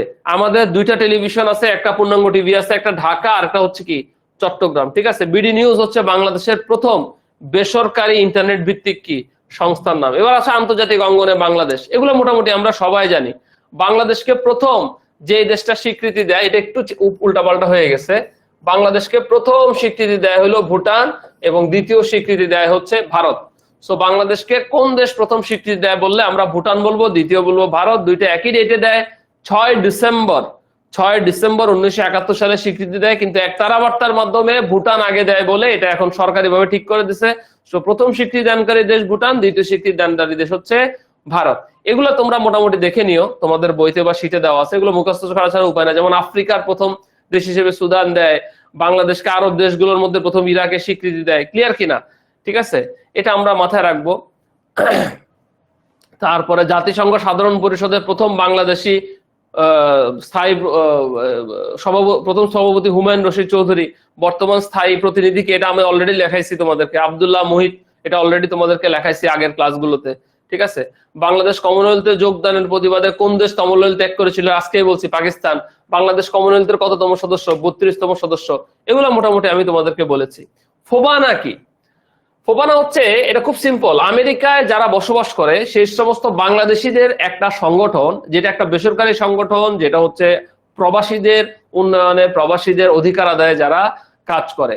এবং সবাই আমরা জানি যে বঙ্গবন্ধু শেখ মুজিবুর রহমানকে নিয়ে আমি অলরেডি বলেছি, সেটা আছে যে উনি সর্বপ্রথম উনি রাষ্ট্রভাষা বাংলায় কি করেন, তোমার হচ্ছে ভাষণ প্রদান করেন, তোমার হচ্ছে এটাকে কি বলে 29তম অধিবেশনে জাতিসংঘে, এবং 136তম দেশ হিসেবে 17ই সেপ্টেম্বর 1974 সালে বাংলাদেশ 136তম দেশ হিসেবে বাংলাদেশ জাতিসংঘের কি লাভ করে, সদস্যপদ লাভ করে। 100 কততম দেশ হিসেবে, 36তম দেশ হিসেবে। সো এক নজরে আমরা একবার দেখে নেই, এখানে যেটা ভাইয়া বলছি ওগুলাই আছে। বাংলাদেশ 136তম। অনেকে বলতে পারো ভাইয়া আমরা তাইলে প্রথম কি ছিলাম, আমরা প্রথম পর্যবেক্ষক ছিলাম, সেটা হচ্ছে 17 অক্টোবর 1972 সালে। 17 অক্টোবর 1972 সালে আমরা প্রথম পর্যবেক্ষক ছিলাম, এবং 17 সেপ্টেম্বর 1974 সালে বাংলাদেশ কি লাভ করে, সদস্যপদ লাভ করে। ক্লিয়ার কিনা?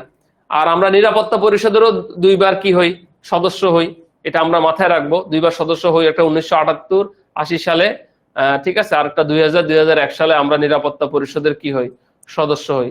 আচ্ছা, আন্তর্জাতিক সংস্থার মধ্যে আমরা জানি সিরডাপের সদর দপ্তর ঢাকায়, ইন্টারন্যাশনাল জুট স্টাডি গ্রুপের সদর দপ্তর ঢাকায়, ঠিক আছে, এগুলো মোটামুটি সবগুলো সদর দপ্তর কি ঢাকায়। আচ্ছা, জাতিসংঘের মহাসচিবের মধ্যে ডক্টর কুর্ট ওয়াল্ডহেইম আমাদের দেশে আছে, বান কি মুন আমাদের দেশে আছে, অনেক জাতিসংঘের মহাসচিব আমাদের দেশে আছে, এগুলো তোমরা মোটামুটি দেখে নিও। আচ্ছা, 7 সামিট জয় আরেকজন করেন, ওয়াসফিয়া নাজরিন, উনিও 7 সামিট জয় করেন, এটা আমরা একটু মাথায় রাখবো। আর এটা যেহেতু বাংলাদেশের অর্জন, সেগুলো এই জন্য কোনোটা সিকোয়েন্স নাই, অর্জন বলে আমরা কোনো সিকোয়েন্স রাখতে পারি না। মোস্ট ইম্পর্টেন্ট, যেহেতু পরীক্ষার সামনে মোস্ট ইম্পর্টেন্ট জিনিসগুলো আমরা নিয়ে আসছি। বাংলাদেশের বিজ্ঞানী ছত্রাক ও পাঠের জীবন রহস্য আবিষ্কার করেন অধ্যাপক মাকসুদ আলম। এটা মোটামুটি ভাবে আমরা একটু মনে রাখার চেষ্টা করব। এগুলো আমি মোটামুটি তোমাদেরকে পড়াইছি। কমনওয়েলথের কবে সদস্য বাংলাদেশ হয়, ন্যামের কবে হয়, ইন্টারন্যাশনাল লেবার অর্গানাইজেশনের কবে হয়, ওয়ার্ল্ড ব্যাংকের কবে হয়, এগুলো যখন তোমাদেরকে পড়াইছি, এগুলো নিয়ে সংগঠন নিয়ে ওয়াইসি, ইউএন তে এই আজকেও বললাম, এগুলো মোটামুটি আমি তোমাদেরকে আগের ক্লাসগুলোতে পড়াই দিছি, সেখানে সবগুলো দেওয়া আছে, রেকর্ড দেখলে ওখানে দেখবা, সবগুলো ওখানে দেখাই দিছি। তারপরে এখানে আরেকবার দিয়ে দিছি যাতে তোমরা দেখতে পারো। হ্যাঁ, যেমন ওয়ার্ল্ড ট্রেড অর্গানাইজেশনের 124তম সদস্য হচ্ছে বাংলাদেশ। ওয়ার্ল্ড ট্রেড অর্গানাইজেশন কেন হয়েছে এটা বলছি। সিরডাপ তো বলছি তোমাদেরকে, ঢাকার চামেলি হাউস অবস্থিত, Centre on Integrated Rural Development for Asia and the Pacific. সিরডাপের হচ্ছে FAO, ফুড এন্ড এগ্রিকালচারাল অর্গানাইজেশনের একটা পার্ট এটা, ঠিক আছে। আচ্ছা, বাংলাদেশ 1988 সাল থেকে প্রথম জাতিসংঘ মিশনে কাজ করে, এটাও বলেছিলাম, মনে আছে কিনা। ইরাক এবং ইরান মিশনে প্রথম আমরা কি করি, কাজ করি। ইরাক এবং কোন মিশনে, ইরাক ইরান মিশনে বাংলাদেশ সর্বপ্রথম কি করে, কাজ করে, ঠিক আছে। 9টা দেশে বর্তমান বাংলাদেশ শান্তিরক্ষা বাহিনীর কি করে, কাজ করে, এটা আমরা মাথায় রাখবো। পুলিশ বাহিনীর প্রেরণের শীর্ষ দেশ বাংলাদেশ। আর 98 জন বাংলাদেশি সৈন্য এখন পর্যন্ত মিশনে কি হয়, মারা যায়। জাতিসংঘ শান্তি বাহিনীর শিরোনাস্ত্রের রং নীল, আর শান্তি বাহিনীর প্রতীকের রঙও কি, নীল। এটা পরীক্ষায় প্রচুর পরিমাণে আসে, ঠিক আছে।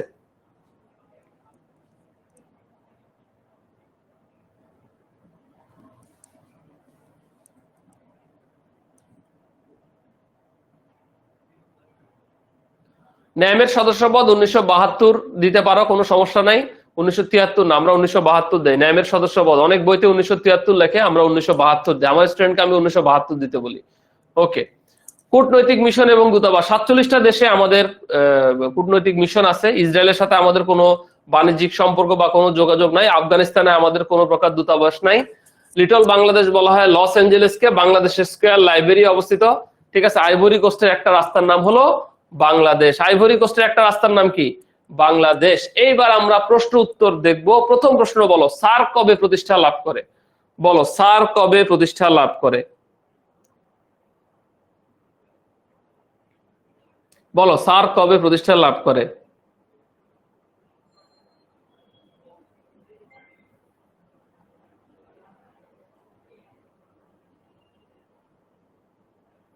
সার্ক কবে প্রতিষ্ঠা লাভ করে?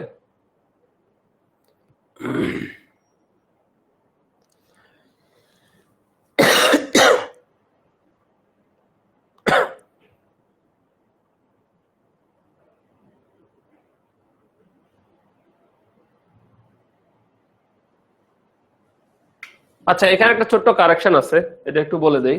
আমাদের দূতাবাস এখন 47টা না, আমাদের দূতাবাস এখন 52টি দেশে আছে।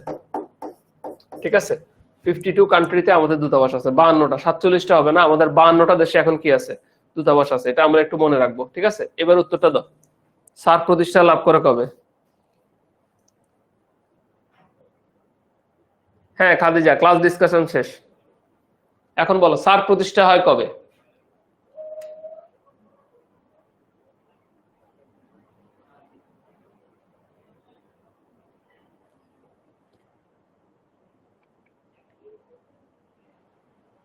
এবং 81টা কূটনৈতিক মিশন আছে, এটা মাথায় রাখবো। আমাদের 81টা কূটনৈতিক মিশন আছে। বলো সার্ক প্রতিষ্ঠা লাভ করে কবে? ভেরি গুড, 1985 সালে। সার্কের সচিবালয় কোথায়? বলো সার্কের সচিবালয় কোথায়? সার্কের সচিবালয় কোথায়?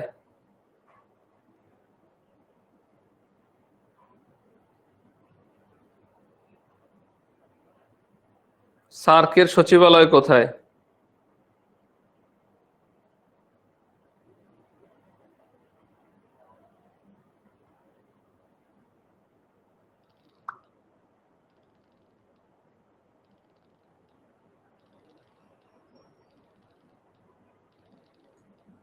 সার্কের সচিবালয় কোথায়?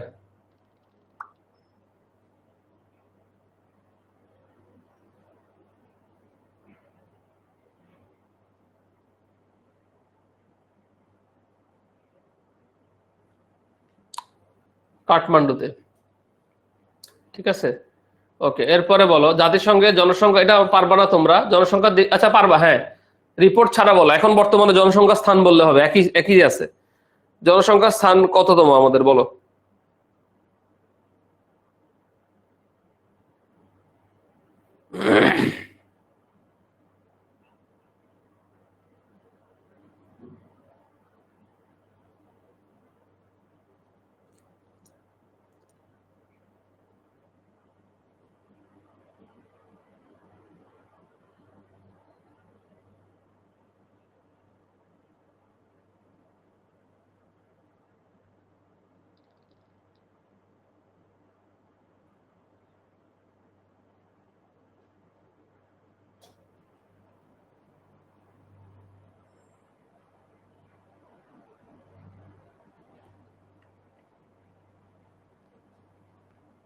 ওকে, এটা হলো, এটা একটু কারেকশন আছে, এটা হলো অষ্টম হবে, এটা নবম হবে না, এটা একটু কারেকশন আছে। আমাদের হচ্ছে অষ্টম হবে, এখানে একটু কারেকশন আছে, এটা হলো অষ্টম হবে, অষ্টম। ঠিক আছে, এটা হলো অষ্টম, এটা হবে অষ্টম। ঠিক আছে, ওকে।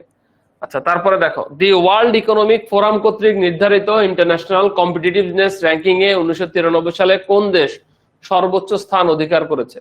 কোন দেশ সর্বোচ্চ স্থান অধিকার করেছে বলো। ওয়ার্ল্ড ইকোনমিক কর্তৃক নির্ধারিত ইন্টারন্যাশনাল কম্পিটিটিভ র্যাঙ্কিং এ 1993 সালে কোন দেশ সর্বোচ্চ স্থান অধিকার করেছে? এটা হলো দক্ষিণ কোরিয়া। পৃথিবীর বিভিন্ন দেশের জনসংখ্যার দিক থেকে বাংলাদেশের অবস্থান কত? অষ্টম, এটা আমরা মোটামুটি বলছি। এটা আরেকবার আসছে এখানে। এবার বলো বাংলাদেশ এবং মায়ানমারের মধ্যে সমুদ্র সীমা বিরোধ কোন সংস্থার মাধ্যমে নিষ্পত্তি হয়? কোন সংস্থার মাধ্যমে নিষ্পত্তি হয় বাংলাদেশ এবং মায়ানমারের মাঝে? কোন সংস্থার মাধ্যমে? কোন সংস্থার মাধ্যমে হয় বলো।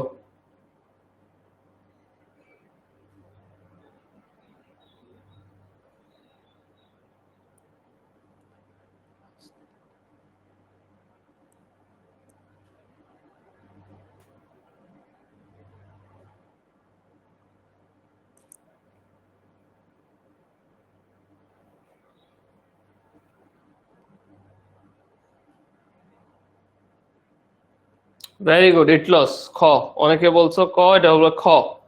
ক না। আচ্ছা, এবার বলো বর্তমান সময়ে বাংলাদেশ সরকারের সবচেয়ে বড় অর্জন কোনটি? সমুদ্র সীমা বজায়।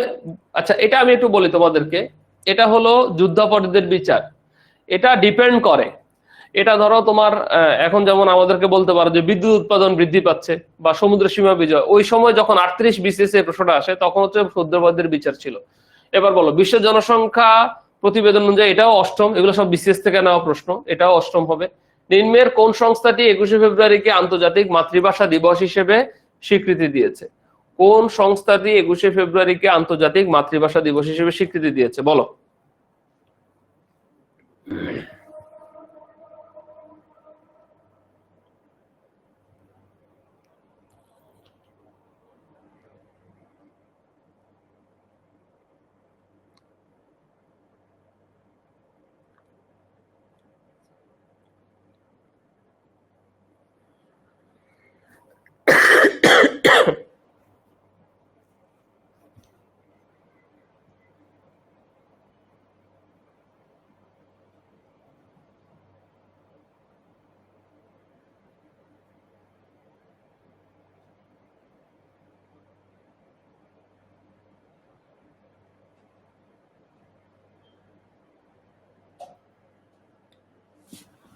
উত্তর হবে ইউনেস্কো। ভেরি গুড, অনেকে সঠিক উত্তর দিয়েছো, ভেরি গুড। নির্মলকে, ইকবাল, আয়েশা সবাই সঠিক উত্তর দিয়েছে, ভেরি গুড।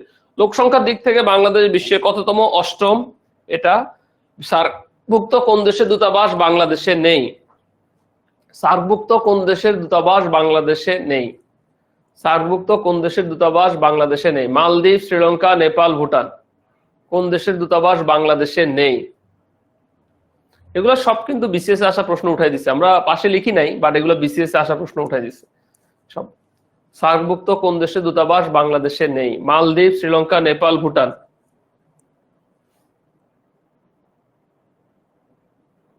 কোন দেশের দূতাবাস বাংলাদেশে নেই সার্কভুক্ত দেশগুলোর মধ্যে বলো?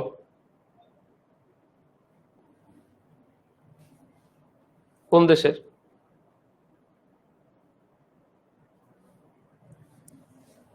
মালদ্বীপ, ভেরি গুড, মালদ্বীপস। ওকে, এরপরে বলো বাংলাদেশ কোন সনে সিটিবিটি অনুসরণ করে?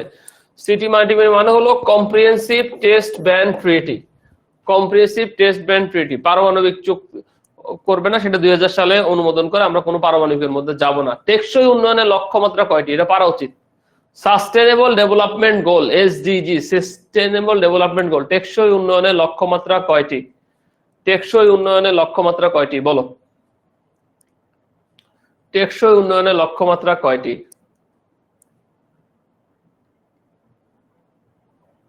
দেখি পারো কিনা।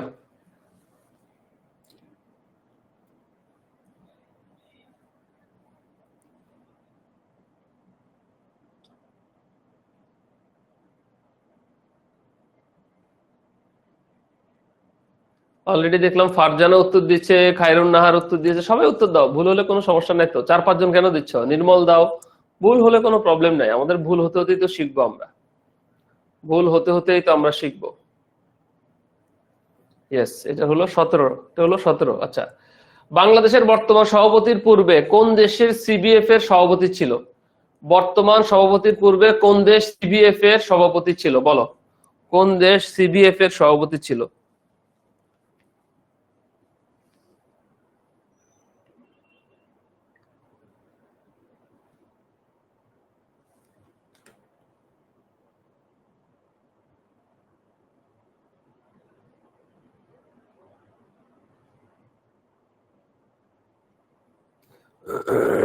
হ্যাঁ, জিহান তোমার কথা ঠিক আছে, মালদ্বীপের এম্বাসি বাংলাদেশে আছে। যখন এই প্রশ্নটা হচ্ছে অনেক পুরনো, যেটার এম্বাসি আমাদের দেশে নাই, তখন মালদ্বীপের এম্বাসি ছিল না, সো ওইখান থেকে আমরা এই প্রশ্নটা নিয়েছি আর কি।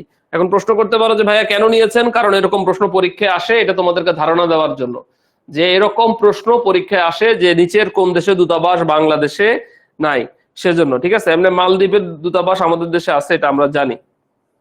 তারপরে এই প্রশ্নটা এখন আর আসে না, বাট যেহেতু এরকম প্রশ্ন আসে, ওটা ধারণা দেওয়ার জন্য আমরা নিয়েছি। আশা করি জিহান ক্লিয়ার হয়েছে।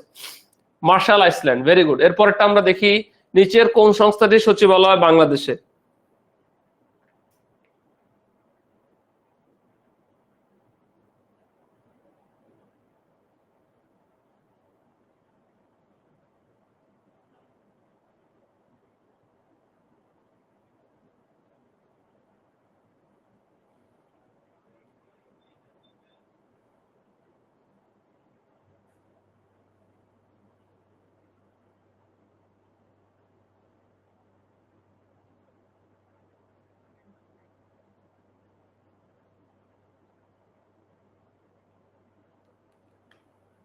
ওকে, আচ্ছা এটা হবে বিমস্টেক।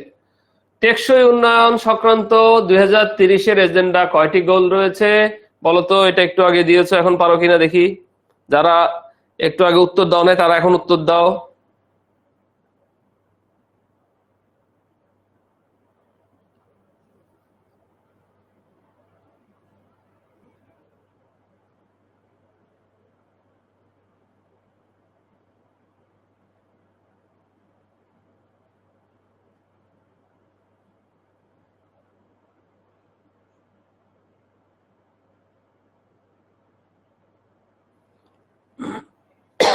ভেরি গুড, 17টা। এরপরটা বলো, প্রথম কোন দেশ বাংলাদেশকে স্বীকৃতি দেয়? প্রথম কোন দেশ বাংলাদেশকে স্বীকৃতি দেয়?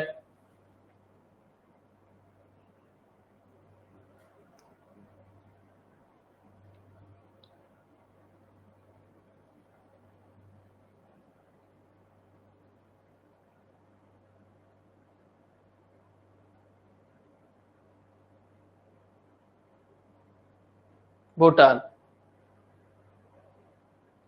ওকে, দ্বিতীয় দেশ কোনটি স্বীকৃতি দেওয়া দ্বিতীয় দেশ? স্বীকৃতি দেওয়া দ্বিতীয় দেশ কোনটি? স্বীকৃতি দেওয়া দ্বিতীয় দেশ কোনটি?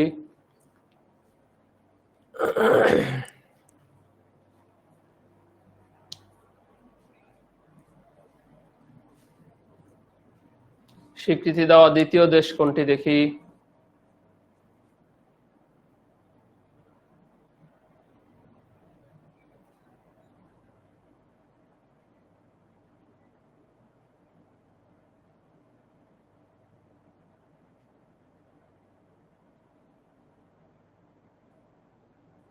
Very good, India. সৌদি আরব কবে বাংলাদেশকে স্বীকৃতি দেয়? সৌদি আরব কবে বাংলাদেশকে স্বীকৃতি দেয়?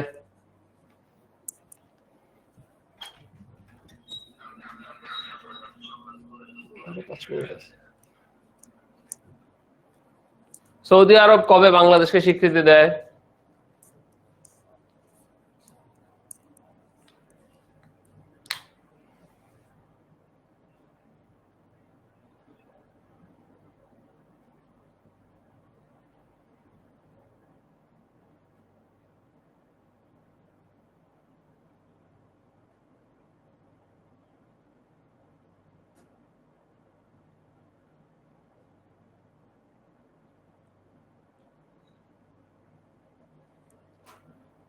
ষোলোই আগস্ট 1975, বঙ্গবন্ধু শেখ মুজিবুর মৃত্যুর একদিন পরে। আরব দেশগুলোর মধ্যে বাংলাদেশকে স্বীকৃতি দানকারী প্রথম দেশ কোনটি? আরব দেশগুলোর মধ্যে বাংলাদেশকে স্বীকৃতি দানকারী প্রথম দেশ কোনটি?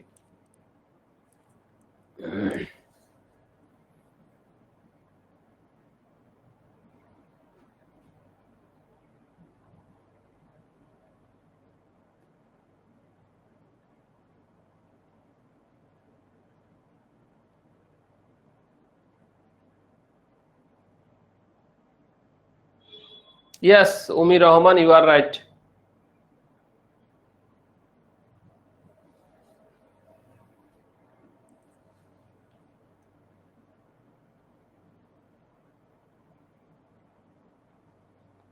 Yes, Iraq. ওকে, বাংলাদেশের স্বীকৃতি দানকারী প্রথম আফ্রিকান দেশ কোনটি? Sudan, Libya, South Africa, Ghana.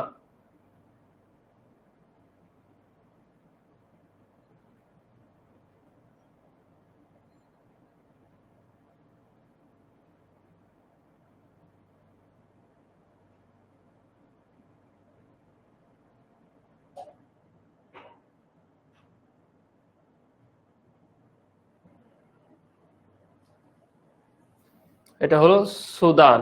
ওকে, বাংলাদেশ কবে জাতিসংঘের সাধারণ পরিষদের সভাপতি নির্বাচিত হন? হুমায়ুন রশিদ চৌধুরী। বাংলাদেশ কবে জাতিসংঘ সাধারণ পরিষদের সভাপতি নির্বাচিত হন?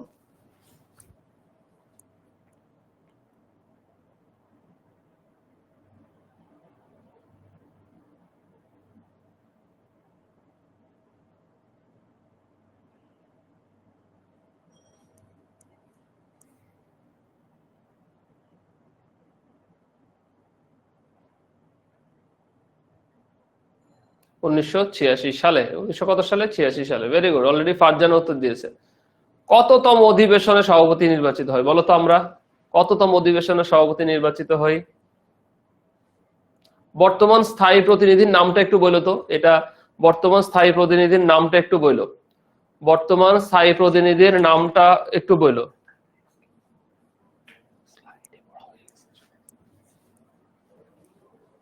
বর্তমান স্থায়ী প্রতিনিধির সভাপতি বাংলা সাধারণ পরিষদের কত অধিবেশনের সভাপতি হয় বলো? বর্তমান স্থায়ী প্রতিনিধি কে বলো তো আমাদের, নামটা বলো তো, বর্তমান স্থায়ী প্রতিনিধি কে আমাদের? ভাইয়া বলছিলাম, পারবা কিনা? বর্তমান স্থায়ী প্রতিনিধি কে?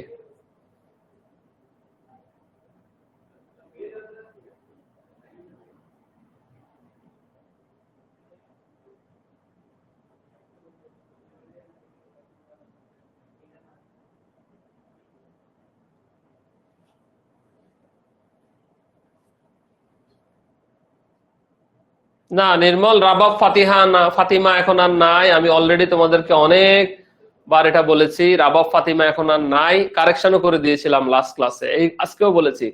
বর্তমান স্থায়ী প্রতিনিধিকে বলো, বর্তমান স্থায়ী প্রতিনিধিকে, এটা 41। বর্তমান স্থায়ী প্রতিনিধিকে, সাধারণ পরিষদের প্রথম বাংলাদেশি সভাপতি কে?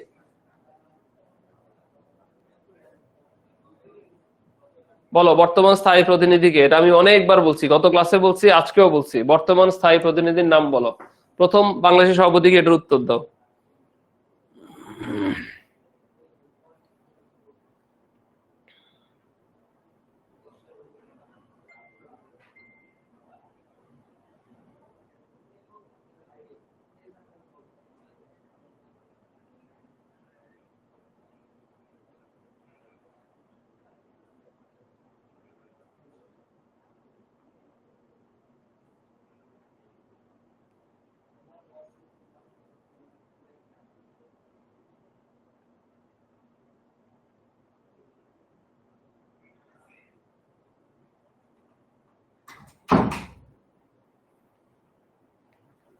হ্যাঁ, মোহাম্মদ আব্দুল মুহিত, ফারজানা পারছে, বাকিরা এখনো পারে নাই। আয় হ্যাঁ, এটা আমি কতবার বলছি। ওকে, হুমায়ুন রশিদ চৌধুরী।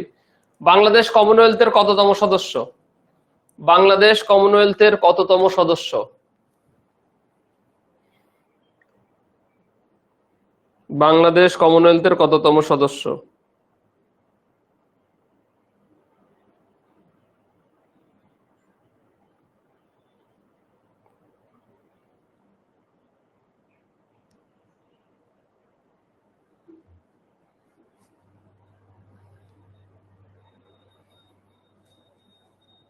ফারজানা উত্তর দিয়েছে, বাকিরা উত্তর দাও। নির্মল উত্তর দিয়েছে, উত্তর দাও। বাকিরা ভুল হইলে হইতে পারে, লজ্জা পাওয়ার কিছু নাই, তোমার উত্তর ভুল হলে তো সমস্যা নেই, মানুষ পড়তে পড়তে তো ভুল করে। 32তম সদস্য। আচ্ছা, বাংলাদেশ কমনওয়েলথে যোগদানের প্রতিবাদে কোন দেশ কমনওয়েলথ ত্যাগ করেছিল? এটাও বলেছিলাম, বাংলাদেশ কমনওয়েলথে যোগদানের প্রতিবাদে কোন দেশ কমনওয়েলথ ত্যাগ করেছিল? আজকের ক্লাসে ভাইয়া তোমাদের এই সামনে বিসিএস পরীক্ষার জন্য কি পড়বা, এই আমার ক্লাসের বাইরে কোন জায়গাগুলো একটু ভালো করে দেখবা সেগুলো একটু বলে দিব, বাংলাদেশ এবং আন্তর্জাতিক মিলে, ঠিক আছে? আর আরেকটা বিষয় হচ্ছে মোটামুটি ভাবে এনটিআরসির জন্য যারা পরীক্ষা দিবা তারা কিভাবে পড়বা সেটার একটা শর্ট বিষয় বলে দিব ইনশাআল্লাহ। সো উত্তর হলো পাকিস্তান। আচ্ছা, কবে বাংলাদেশ নিরাপত্তা পরিষদের সভাপতির দায়িত্ব গ্রহণ করে? বলো, কবে বাংলাদেশ নিরাপত্তা পরিষদের সভাপতির দায়িত্ব পালন করে? পারো কিনা? কবে বাংলাদেশ নিরাপত্তা পরিষদের সভাপতির দায়িত্ব পালন করে? 1 মার্চ 2000, 2 ডিসেম্বর 1997, 11 মার্চ 2005, 15 মার্চ 1995, কোনটা হবে?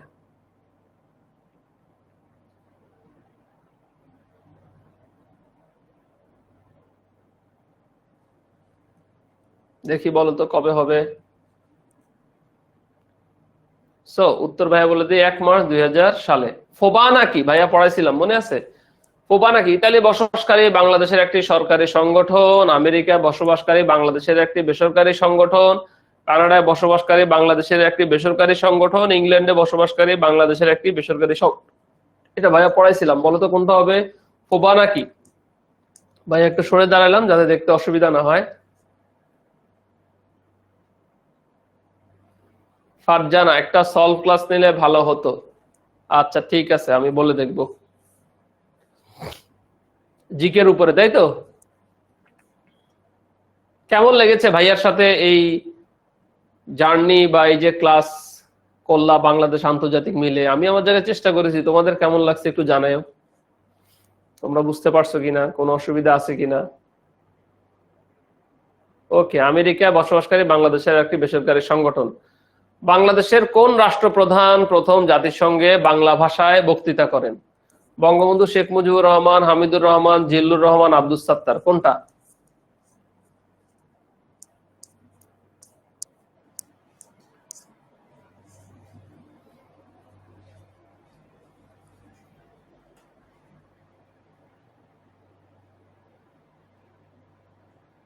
বঙ্গবন্ধু শেখ মুজিবুর রহমান। ওকে। বিশ্বের কোন দেশ সর্বপ্রথম বাংলাদেশের সেনা মেডিকেল টিম সেবা প্রদান করে? কোন দেশে বাংলাদেশ সর্বপ্রথম বাংলাদেশের সেনা মেডিকেল টিম সেবা প্রদান করে? কোন দেশে? কোন দেশে? সিরিয়া, লিবিয়া, ইন্দোনেশিয়া, ভারত, কোন দেশে?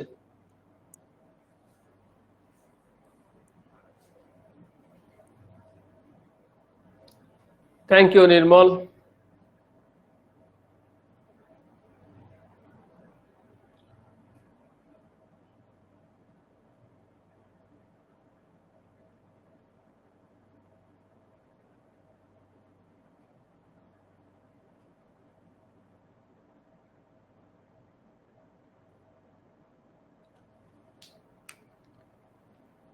সো সিরিয়া 1973 সালে। Very good.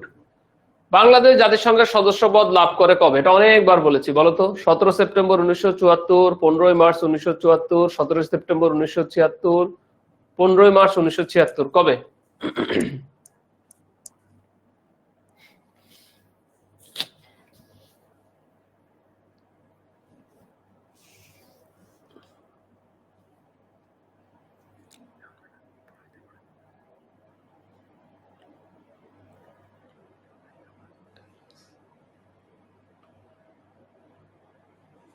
নির্মল দিয়েছে, ইকবাল দিয়েছে, বাকিরা দাও। 17 সেপ্টেম্বর 1974, এটা ভুলে যাবে না। বাংলাদেশ জাতিসংঘের সাধারণ পরিষদের কততম অধিবেশনে সদস্যপদ লাভ করে? 29তম অধিবেশনে, 30তম অধিবেশনে, 31তম অধিবেশনে, 32তম অধিবেশনে?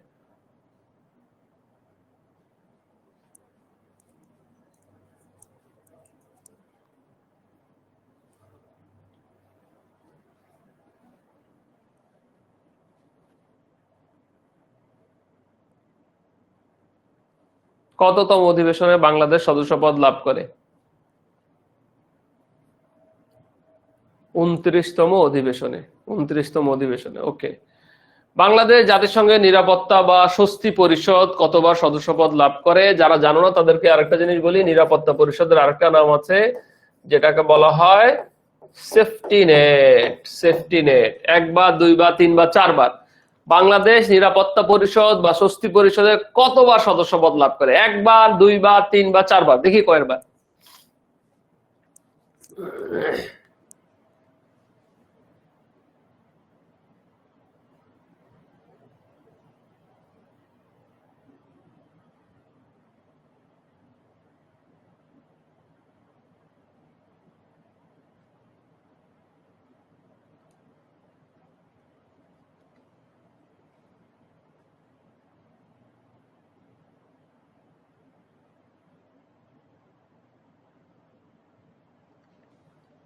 দুইবার। ওকে। বাংলাদেশ প্রথম জাতিসংঘ নিরাপত্তা পরিষদের সদস্যপদ লাভ করে কবে? প্রথম একটু আগেও ছিল, আরেকবার আসছে। সো আমি এটা ইচ্ছা করে বাদ দেনে, যারা আমি জানতাম যে এটার উত্তর প্রথম কম দিবা তোমরা, সো এরপরে দেখছি যে আসলে কম দিছো। এখন দেখি পারো কিনা। প্রথম সদস্যপদ লাভ করে কবে? কবে? 11 ডিসেম্বর 1977, 1 নভেম্বর 1979, 10 নভেম্বর 1978, 12 ডিসেম্বর 1980 সালে, কবে?